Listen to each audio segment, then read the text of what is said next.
Hey there, David. Oh, hi. I Why am I the only one? I don't know. It's weird. I think Corina was joining, but she left. Maybe Okay. her internet. Yeah, probably. Okay, let's wait a couple of minutes, maybe 2 minutes, and then if not, then we will just start. Okay.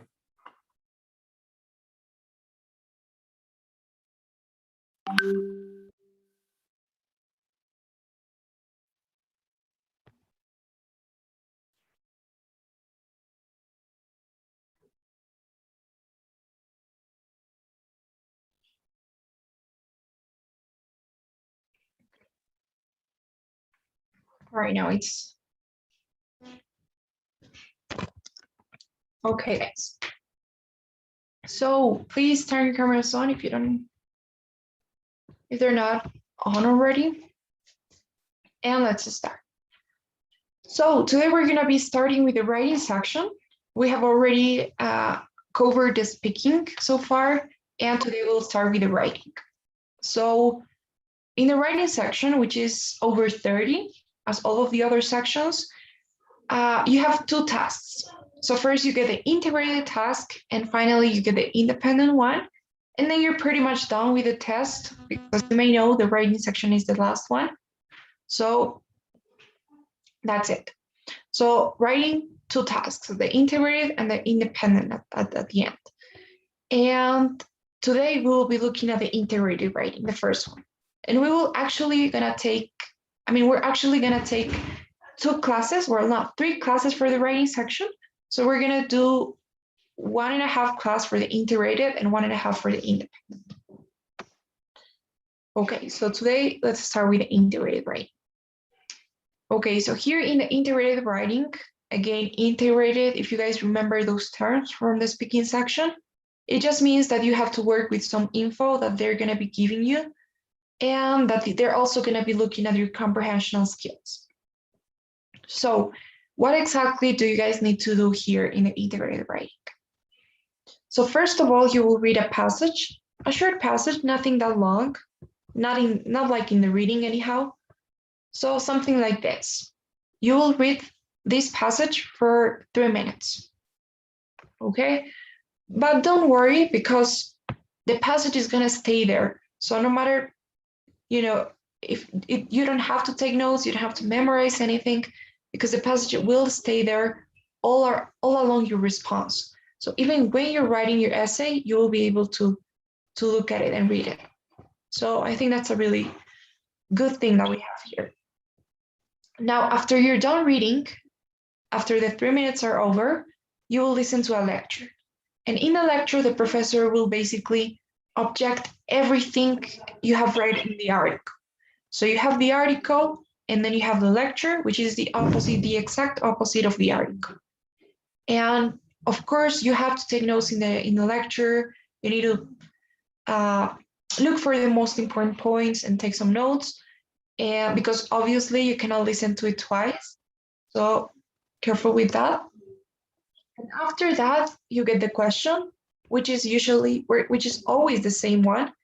Summarize the points made in the lecture. Be sure to explain how they cast doubt on the specific points made in the listening or in the reading, sorry. And then you get your 20 minutes to write your essay. So that's how the structure works.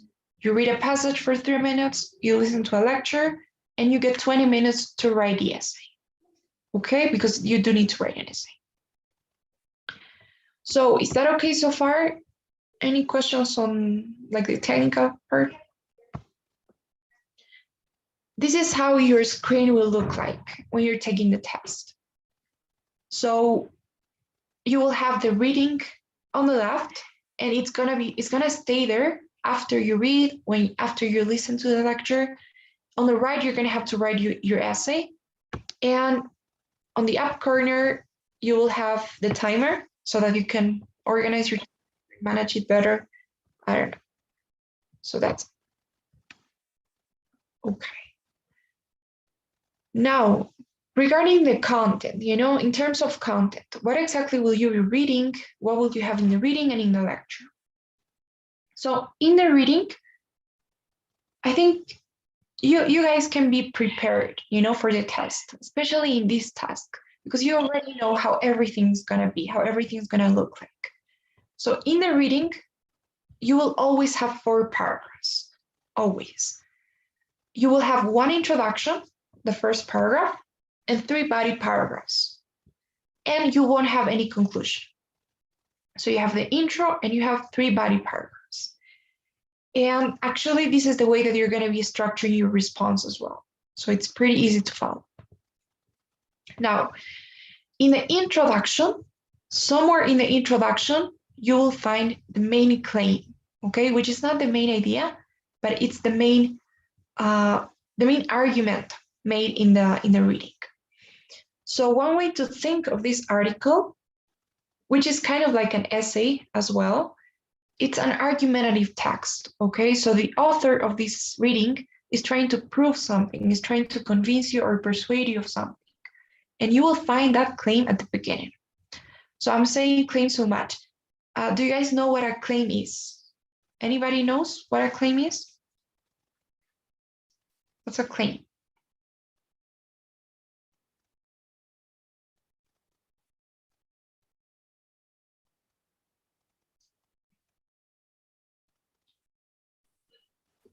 Maybe something that someone says, but it not necessarily is the fact or true. Great, exactly. So yeah, that's a claim. It's like an opinion. So it's that someone says, but as Danny says, it's not a fact. So it's not something that you can scientifically prove. So it's something that you say and it's up in the air, it's open to debate, it's gonna be there. Maybe people can have different perspectives on it, people can have different opinions on it. It's there, you cannot prove it. So an example of a claim could be maybe if I say, I don't know, people are good, okay? It's something simple, people are good. So that will be a claim because you cannot really prove that, what's good and what's bad. So that will be a claim. So in this example that we have here, I think the author is saying that wood companies in the States want or don't want eco-certification. But let's leave it there. Now, in the other 3 paragraphs, you will have 3 reasons supporting that claim. So 3 reasons why people are good, or 3 reasons why wood companies in the States don't want eco-certification. So that's what you need to find in the 3 last paragraphs. Okay, they're gonna be somewhere in the paragraph. I don't know where. Probably at the beginning. They usually are at the beginning. Even though it doesn't look like it in this example, they usually are in the beginning. But that's just a tip. It could be at the middle. It could be at the end. I don't know.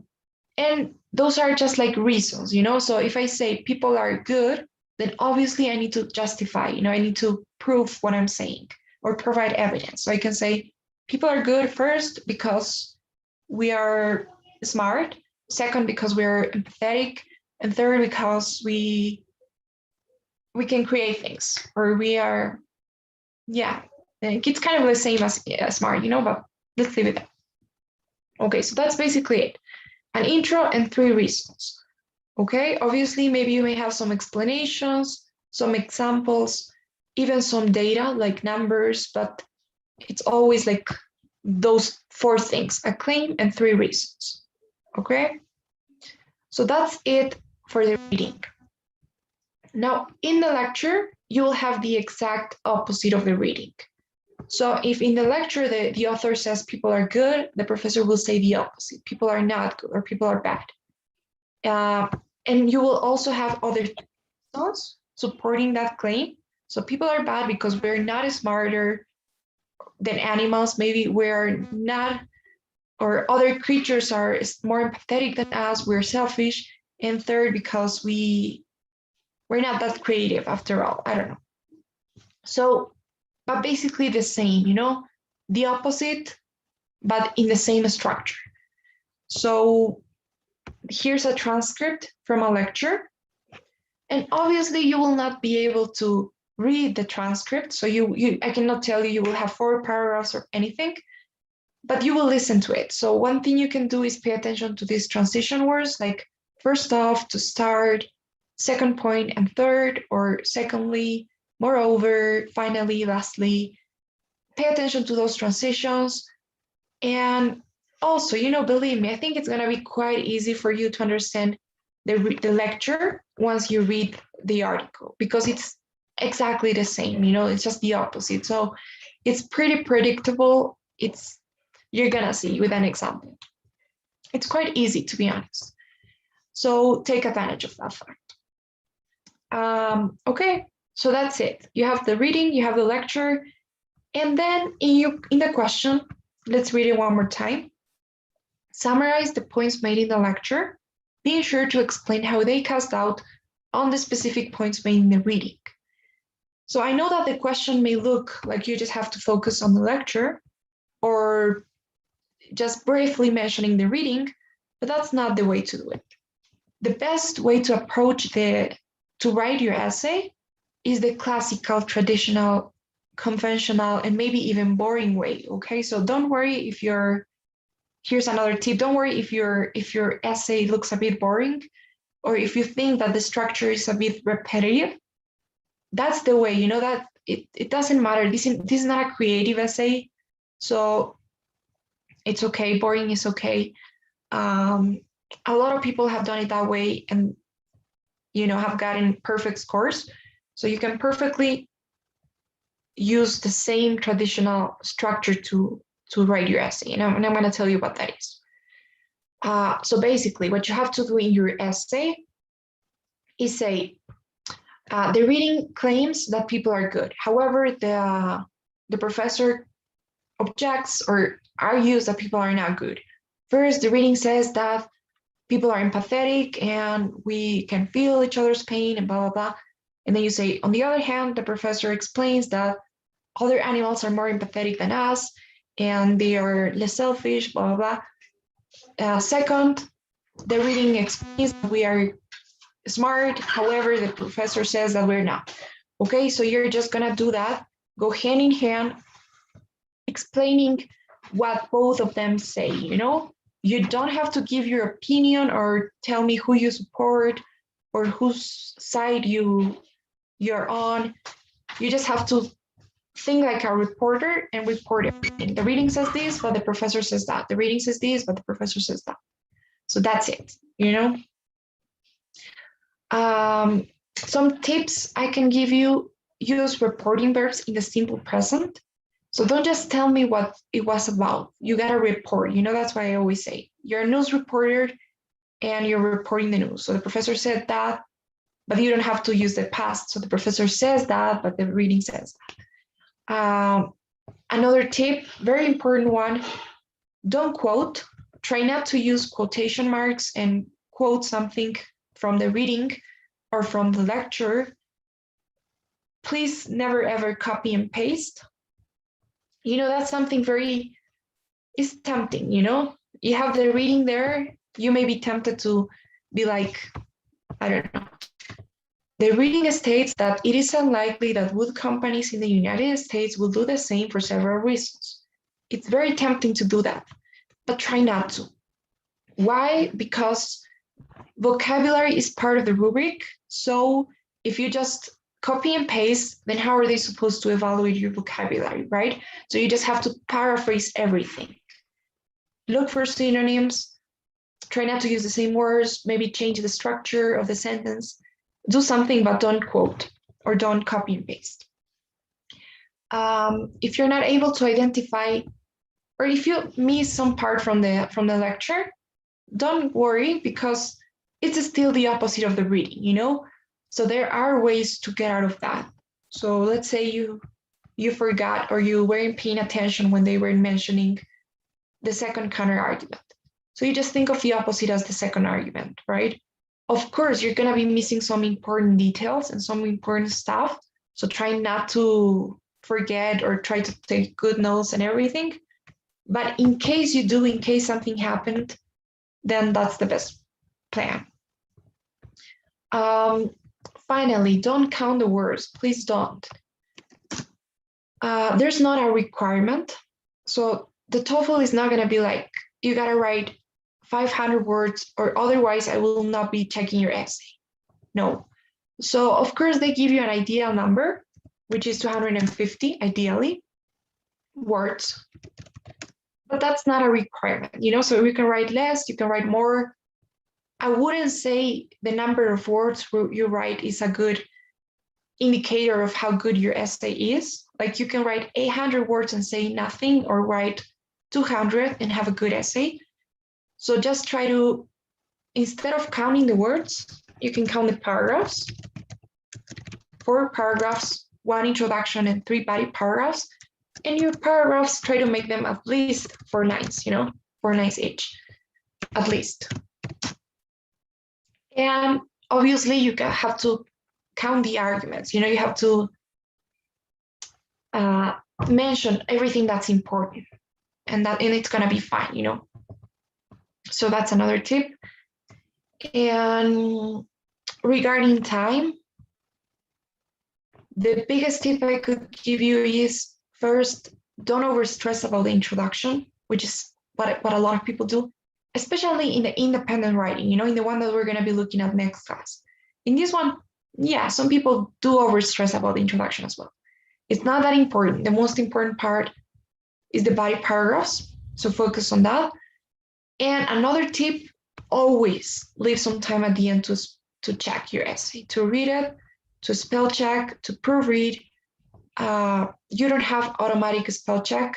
So if you make some typos, if you have some typos in there, some grammar errors, they will not correct it for you. You got to do that yourself. Or even format mistakes like spaces or periods, I don't know, or capital letters. Those things matter, It may look like they don't, but I think they actually do. They may hurt your score. If you have like a lot of typos, if you're not using capital letters, if you're not using spaces in the right way, it will hurt your score, I'm not gonna lie. So you gotta leave some time to check, and also to read in general. And if you want to change something or rewrite something, if you're not so confident about something, you can rewrite it, of course. So leave some time. Another tip I could give you, something I have seen, especially with perfectionist people, they want to write like the perfect introduction and the perfect first paragraph. And that, you only have 20 minutes. So it cannot be perfect. It will not be. And it doesn't have to be, you can get a perfect score without writing a perfect essay. So you can even make some grammar mistakes. So my advice is, at the beginning, just write and write, write your full essay, like a first draft, if you want to see it that way. And if you have extra time, once you're done with the 4 paragraphs, with the 4 parts of your essay, you can go back and change it and make it better and level it up and do whatever you want, but only after you're done and you have everything that you need to have, So that's one tip I could give you. So just write and write and write without looking back until you're done, and then you can come back to make it better. Okay. So yeah, I think I talked too much now. So I think that's it. Now we can look at the example. So do you guys have any questions so far? Anything to ask?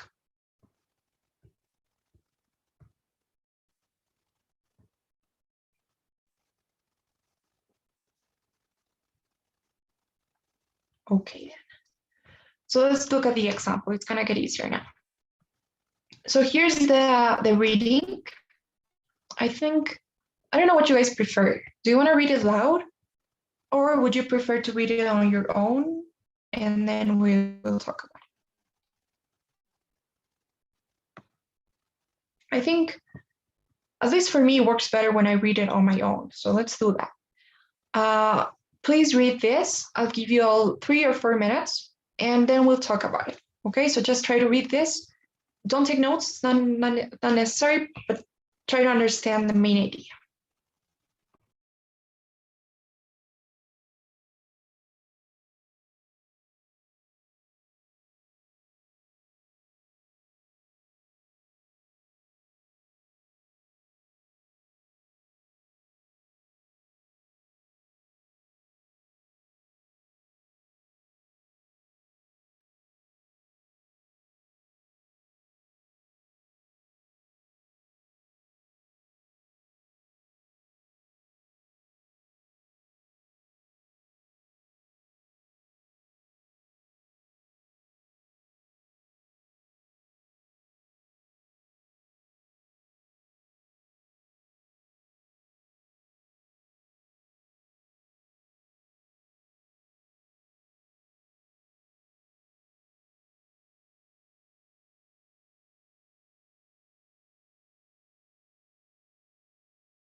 Okay, guys, I think you're on time.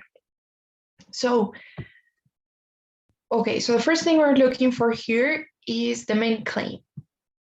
So can anybody tell me what the main claim of this article is?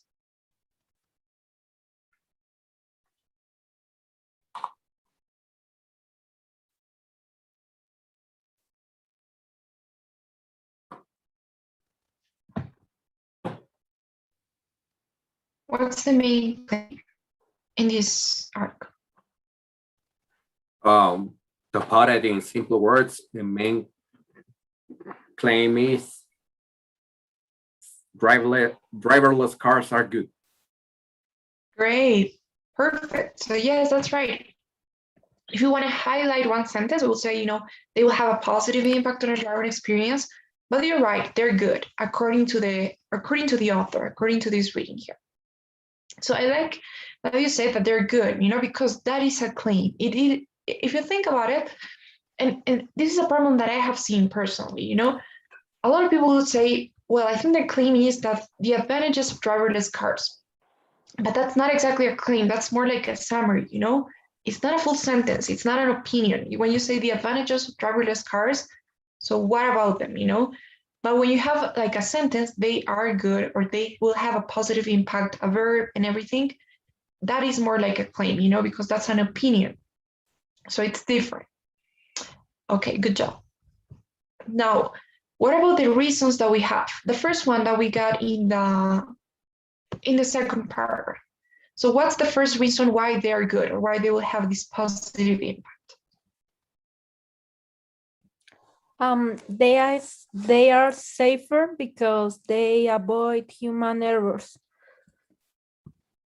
Also, that's right. They are safer. That's the keyword, and they avoid human error. That's the reason why they are safer, and safer is the reason why they will have a positive impact. Perfect. So, all right, that's great. Now, sometimes you will have some examples in here. Sometimes, not every argument is going to have an example, but sometimes you do. And it's an example when it gets specific.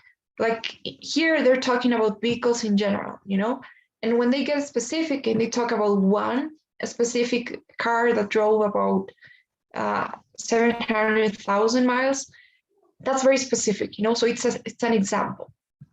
It's important as well. So let's just, I don't know, highlight some part of it. Okay. Now, what about the second one? What's the second reason?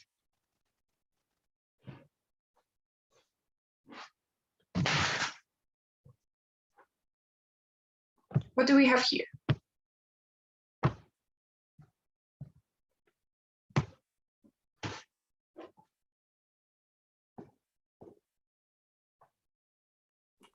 They're more efficient. They're and more good for environment. Perfect. Yes, they're good for the environment, mainly.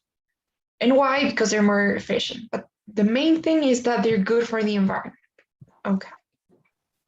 And what about the last one?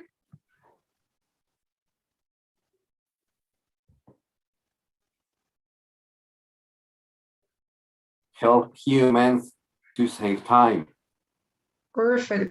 They help humans save time, or they keep passengers time. They help us do, or we can do other activities when we're driving, So nice, perfect. So in the reading, the author states that driverless cars will have a positive impact since they're safer, they're good for the environment, and they will give passengers time. So that's a good summary of the reading. Now, we're going to listen to the lecture now, and you're going to see it's quite easy.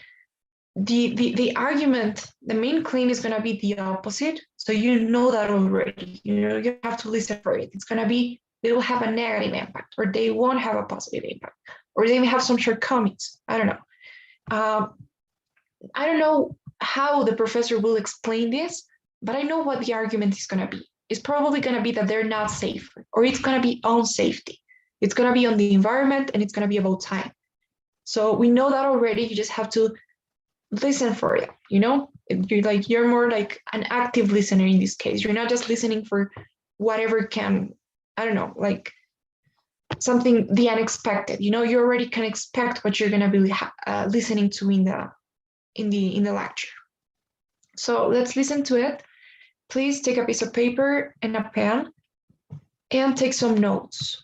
You know what you're looking for. You're looking for the claim that we already have, and you're looking for mainly the arguments, you know? So just take notes on that.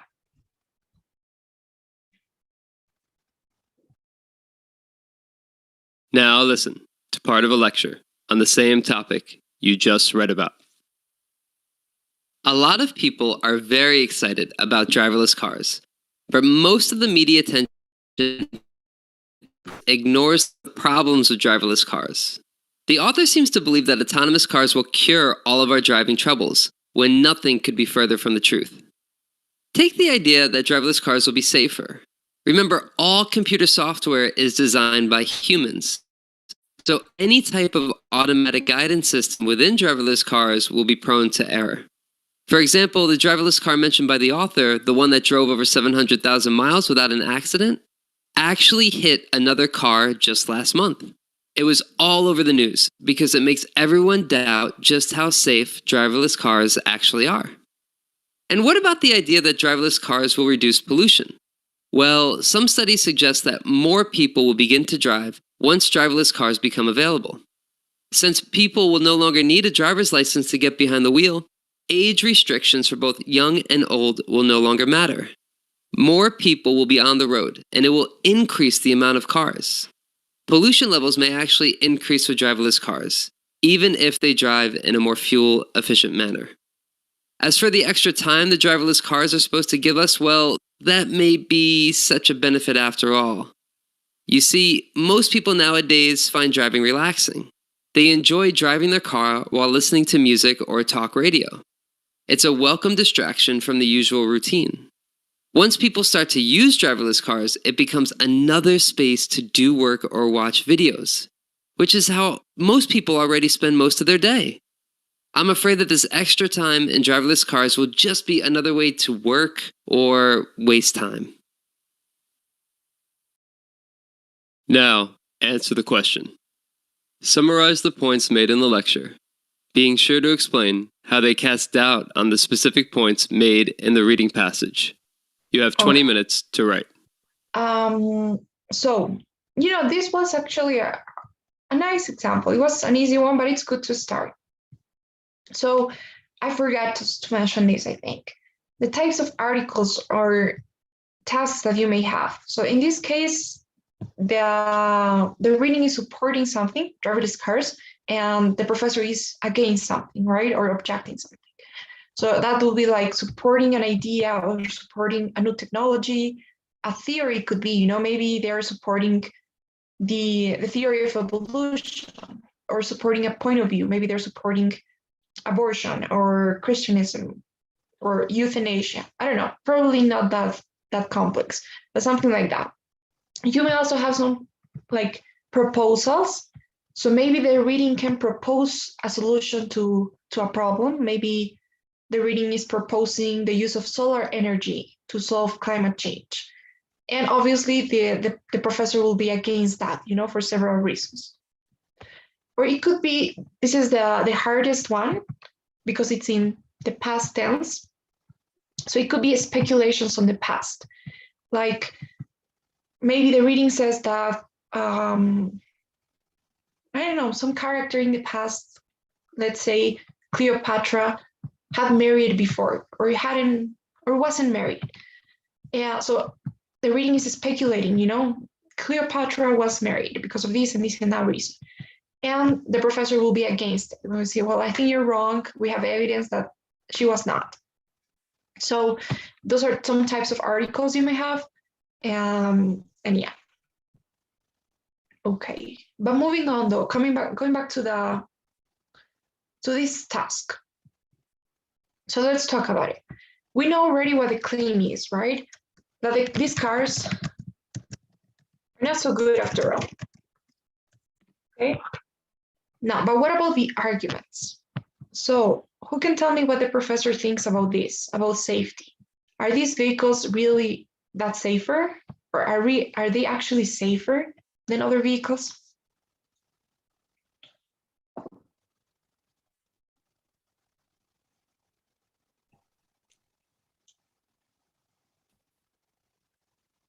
are they? The professor said the cars are not that safe because computer also have defects. Okay, so yes, the technology may have defects. Okay, what else? How so? Also All said, software is designed by humans. Sorry, Melissa. no, don't worry. I'm going to say that. Don't worry. You're gonna say this? Okay, so the software is designed by humans, which means that, or and as humans can make mistakes, then why not? Maybe they made a mistake when designing the software. Okay. Is there anything else for this argument that you guys maybe want to add?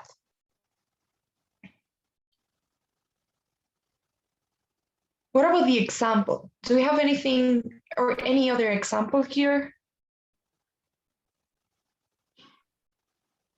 There is an example about the car that is mentioned in the article, that it said that it drove some kind of miles, but now it hit a car. Great, that's perfect. And I like that you're highlighting that this example was actually, or this car was brought up by the reading. So in your response, you gotta do that. You gotta say, the professor, however, explains that the car mentioned by the reading actually hit another car. So it did have an accident. It's not like the reading is trying to put it. Okay, perfect. Now, what about the second argument? What does the professor think about the environment in these cars?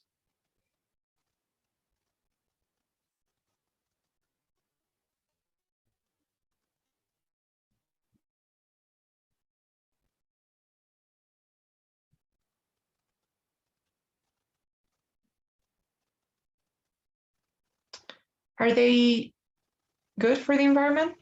I think no, because the professor said that more people are going to use this car, so it's going to increase the amount of the car, so it's not going to be good for the environment.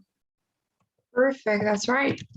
So more people will use these cars, and why? Where will more people use them? Because they don't need the drive license, so it's going to be more more easy for them. Awesome. So yes, so you won't need the driver's license anymore.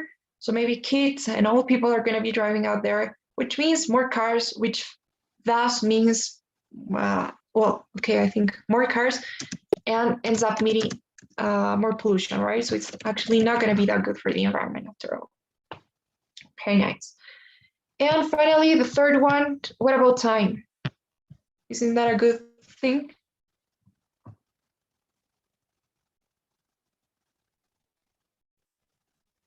He said no, because some people likes to drive because it's a way of distraction, and everyone can see videos or something like that. So he thinks it's a waste of time. Okay. So yes, I would think about watching videos and catching up on work. I forgot that. Those are also examples, because there are specific things. At the beginning, they say you can do other activities. That's the argument. But when they get specific about what activities you can do, like reading, watching TV, catching up on work, those are examples. So according to the professor, that's a waste of time because I think you already do that, all day. So yeah. Okay, guys, so perfect. You got them all. Now, any questions so far? Are we good before we move on to the response? Okay, so here's the template. I think today maybe we have time to write the introduction, maybe one paragraph, like one body paragraph. And as I was saying, see, we're gonna take 1.5 class. So next class, if you write like 2 paragraphs, I think that's enough. I'm gonna be giving you some like tips or hacks to make it better. Because right now, like this is like the basic structure that you have to keep, The author claims, the author says this, but the professor says that. The only thing that you're really going to be changing in each paragraph is the words. You're going to be using synonyms. You cannot always say the author says and the professor explains, or but the professor explains. So you're just going to look for different words to use instead of but, like however, nevertheless, on the other hand, still. You're going to use other words for the professor. So the professor, the presentation, the lecturer, other words for the reading, the author, the article, the reading excerpt, the author, other reporting verbs, mentions, points out, notes, objects, I don't know. So, but it's still the same thing, it all means the same. So try to keep this structure, okay? Try not to change it. It's what they're expecting. So you better give them, what they're looking for. So just try to keep the structure. Next class, as I was saying, I'm going to give you some tips because there are some things that you can do to like level it up, or improve it a bit. So for instance, maybe you can add something in the middle to not only contrast the information, but compare them. Maybe you can add something like the things that they have in common. Like the professor acknowledges that they drive efficiently. Nevertheless, he mentions, so there are ways in which we can make it a bit more, like we can make it outstand. But for now, just try to stick with the basics. So the basic thing that you need for everything is that, to contrast the information. So the author says this, but the professor says that, contrasting. Okay, now for the introduction. In the intro, you just need to explain what the claims are.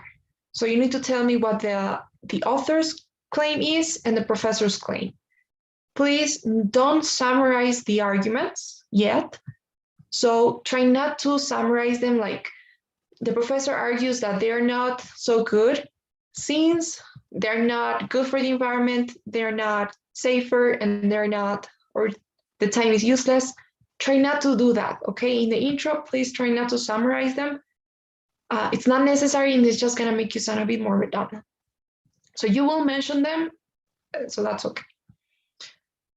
Okay, so this is like a basic intro. I'm gonna tell you how to maybe improve it. But first, let's just write down what we need.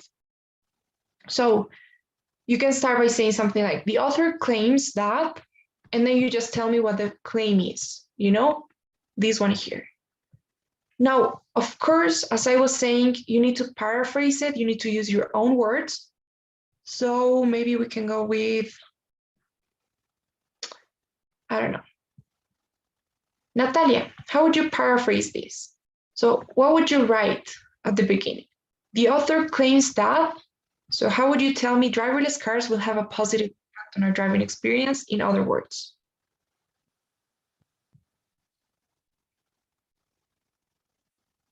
What would you write?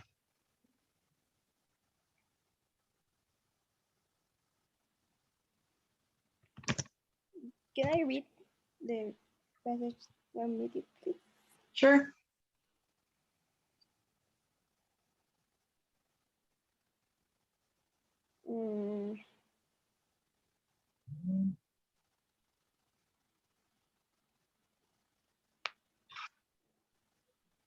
What would you write?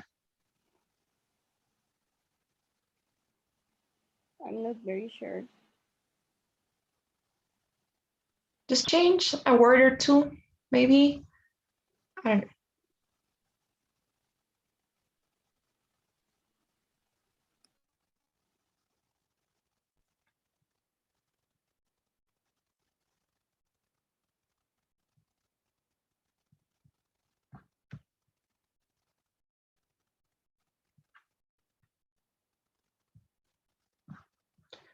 Okay, maybe we can, okay, think about the opposite. All right, Natalia, and I'll go back to you in a bit. So, Oshin, you there? Yes. Okay, so how would you do it? What would you write?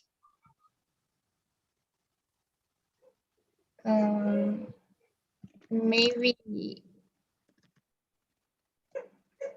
the authors claim that self-driving or autonomous cars could reduce accidents and provide arguments of support.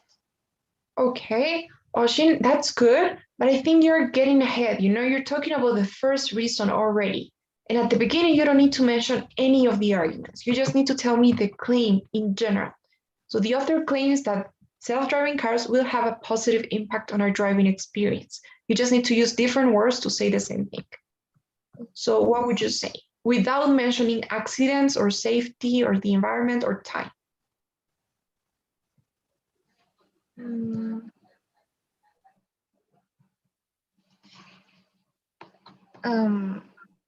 The author claims that self-driving or autonomous cars could be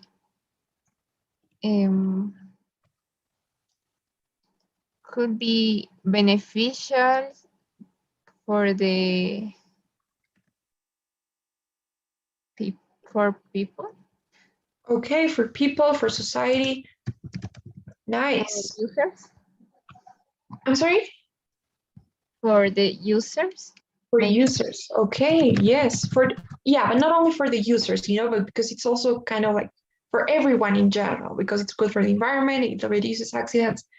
So yeah, okay, for users and non-users, so we could say, or okay, but that's good. I like that you're using this word here, beneficial. And that's something I wanted to say actually. So you know that one type of article, remember the types of articles, one type is supporting and objecting, right? So it's very common to have something like, this is good or this is bad. This is good, this is bad. So try to look for other words instead of just good and bad. Try not to use those words. So beneficial, favorable, advantageous, there are many words, you know, or positive and negative is actually good as well. But if they do mention that, then you cannot repeat. So I like that. And I also like the tenses that you're keeping, you know, autonomous cars could be. I wouldn't really say autonomous cars are, because when it's something that's to be implemented in the future, then you gotta be careful with the tenses as well. You know, you will have to use like will or would. So they would have a positive impact if they were used, or they will have when they're used, you know, but you cannot use the simple present in this case. So I like that, perfect. Now, and provides 3 arguments of support. So here you're just acknowledging that the author has some evidence for that, you know? Now, however, the professor argues that, so maybe, or I don't know, who can tell me how we can write this, the counterclaim, how we can paraphrase it? What can we say?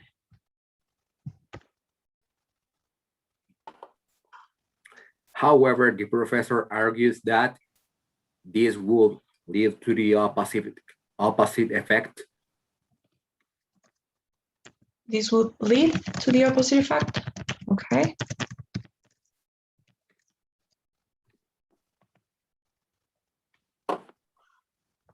Okay. All right, so good that this will lead to the opposite effect. We could say, yeah, I like that, you know, the opposite effect.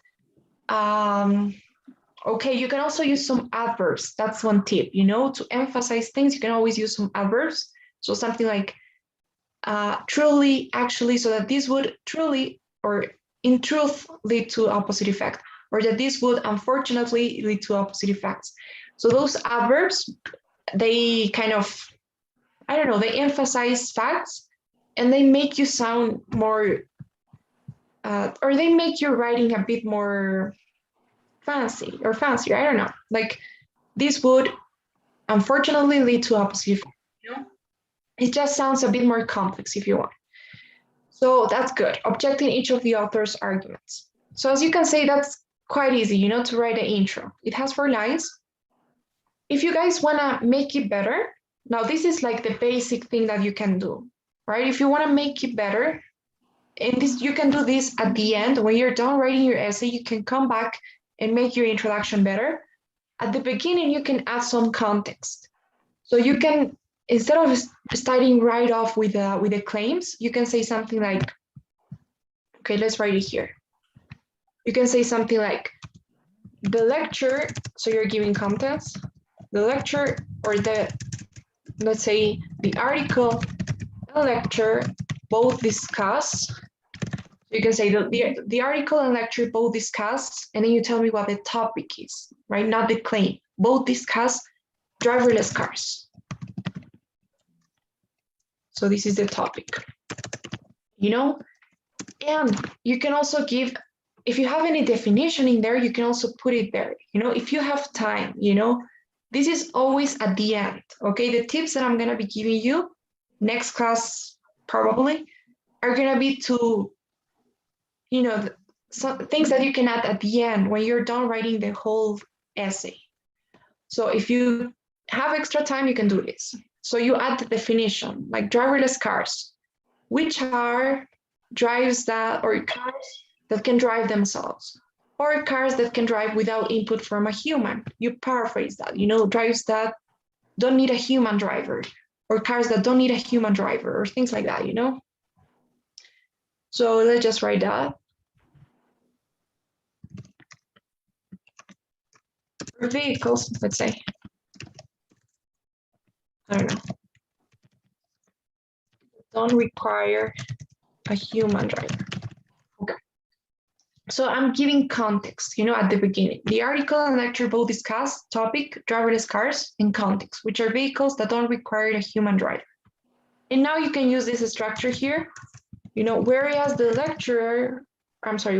author claims, and you just go back to the same thing, you know, whereas the author claims that this technology could be beneficial for users, the professor explains that this would lead to opposite effects, that in truth, this will lead to opposite effects, objecting each of the author's arguments, you know? Okay, so I'm gonna write it in case you wanna see how it looks. The professor argues that. Okay.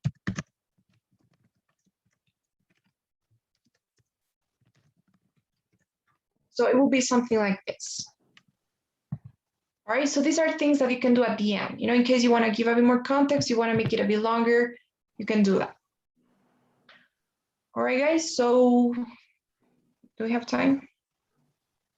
Okay, so then in the second paragraph, you just summarize the first reason. You know, you say the article states that these vehicles are safer than usual cars as, instead of because, you know, as they're not prone to error.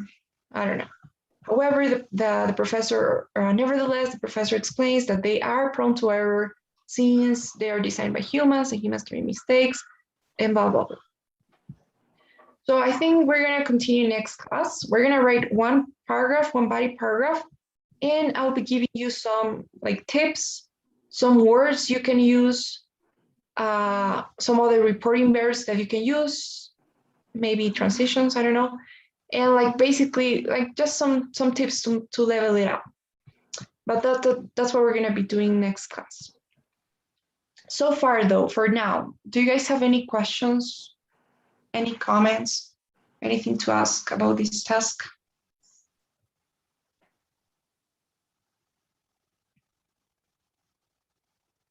Nope. Okay then, guys. So please, I will start, or actually I just started today's survey. So it should pop up on your screens. And if you could please answer those before you leave.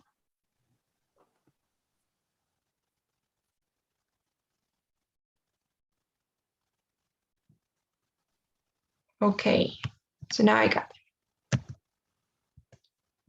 All right, guys. So thank you so much. Thank you all. I'll see you next class. Thanks, Hope you have a nice. Bye-bye. Thanks, Bye. bye. Thank you very much.